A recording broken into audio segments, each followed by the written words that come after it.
14 जुलैला आम्ही निघालो आणि आमची कॉम्पिटिशन होती 15, 16, 17. मी तिन्ही कॅटेगरीज अप्लाय केलेल्या. पहिली कॅटेगरी होती रेकॉर्डेड अकंपनीमेंट, जिथे तुम्हाला कराओके ट्रॅकसोबत विस्लिंग करायची असते. ओके. दुसरी कॅटेगरी असते अलाइड आर्ट्स, जिथे तुम्हाला विसल करता करता डान्स करायचा असतो किंवा तुम्हाला ॲक्ट करायचा असतो.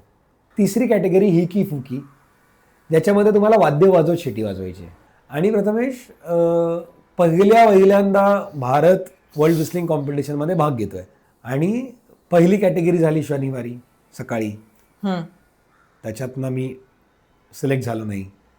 दुसरी कॅटेगरी झाली त्याच दिवशी संध्याकाळी, तीही सिलेक्ट झाली नाही.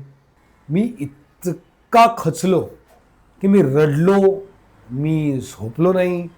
माझे फाउंडर माझ्या शेजारच्याच रूममध्ये होते राहायला. मी त्यांच्या रूममध्ये गेलो आधी की सर असं असं होत आहे, मला अस्वस्थ वाटतंय फार, आपण काहीच करू शकलो नाही आज. त्यांनी मला एक खूप चांगला होप दिला की उद्याचा दिवस निखिल तुझा आहे, कारण you are the only person who is participating in हिकी फुकी. I was the only Indian.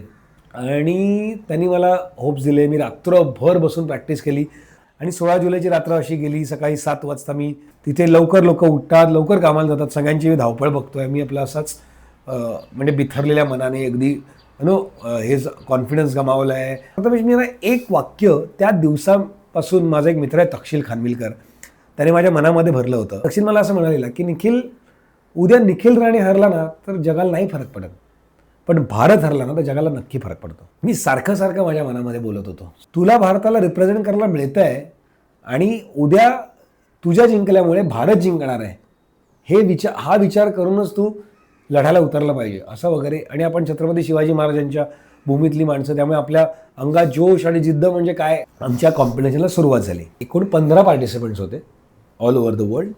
मी माझ्या चेंजिंग रूममध्ये गेलो आणि स्टेजवर येऊन बसलो.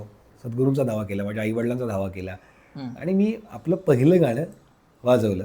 माझ्या आयुष्यातलं one of the memorable song 2016 17 जुलै, ज्याला मी whistling victory day for India असं सेलिब्रेट करतो, गाणं वाजवलं. हम्मा हम्मा गाणं मी त्यावेळेस प्रेझेंट केलेलं. त्याच्याबरोबर कहान बॉक्स वाजवला, जे लॅटिन अमेरिकन इन्स्ट्रुमेंट आहे. झेंबे जे साऊथ आफ्रिकन इन्स्ट्रुमेंट आहे. पायात घुंगरू बांधले होते माझ्या. 8 वाजता रिझल्ट अनाऊन्स झाले आणि जेव्हा प्रथमेश 1 नंबरला भारताचं नाव पुकारलं गेलं, निखिल राणे इंडिया असं जेव्हा म्हटलं गेलं, तेव्हा म्हणजे मला ती मोमेंट अशी आठवली की आजही रडू येतं.